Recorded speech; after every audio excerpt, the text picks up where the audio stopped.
নোয়াখালীতে চলছে Brazil Argentina সমর্থকদের প্রীতি ফুটবল ম্যাচ। এ বিষয়ে আরো খবর জানাতে যোগ দিচ্ছেন হাসিব আলামিন। আলামিন, খেলা কতটা জমে উঠেছে, দর্শনার্থী কেমন? মামুন, খেলা জমে উঠেছে ফুটবল বিশ্বকাপের উন্মোদনার মতোই। নোয়াখালীর চাটখিল উপজেলার খিলপাড়া ইউনিয়নে আব্দুল ওহাব ডিগ্রি কলেজ মাঠে এখানকার যারা ব্রাজিল এবং আর্জেন্টিনার ভক্ত রয়েছেন তারা দুই শিবিরে বিভক্ত হয়ে তারা এই খেলাটি খেলছেন।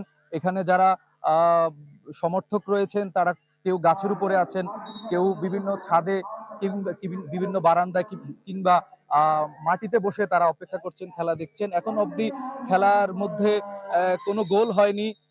তবে যে দুই দলেরই আক্রমণ করছেন, আক্রমণের দিক থেকে ব্রাজিল এগিয়ে আছে। তারা এখানে যে খেলা খেলছেন তারা বলছেন যে মাদক কিশোর গ্যাং থেকে দূরে রাখতে এখনকার যুব সমাজ যারা আছেন এবং এই খেলাধুলা উদ্বুদ্ধ করার জন্য স্থানীয় যুবক যারা আছেন তারা এই খেলার আয়োজন করেছেন।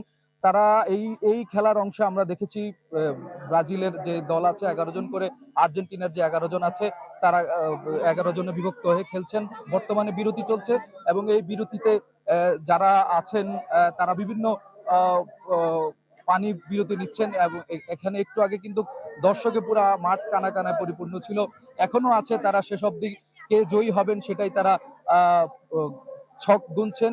এই ছকের ভিতরে ঘোষণা করা হয়েছে ব্রাজিল থেকে কিংবা আর্জেন্টিনা থেকে যিনি সবার প্রথম গোল দিবেন তাকে আলাদা করে পুরস্কার দেওয়া হবে। এবং এখানকার যারা খেলোয়াড় রয়েছেন তারা উৎসাহ উদ্দীপনার সাথেই এই খেলায় অংশগ্রহণ করেছেন।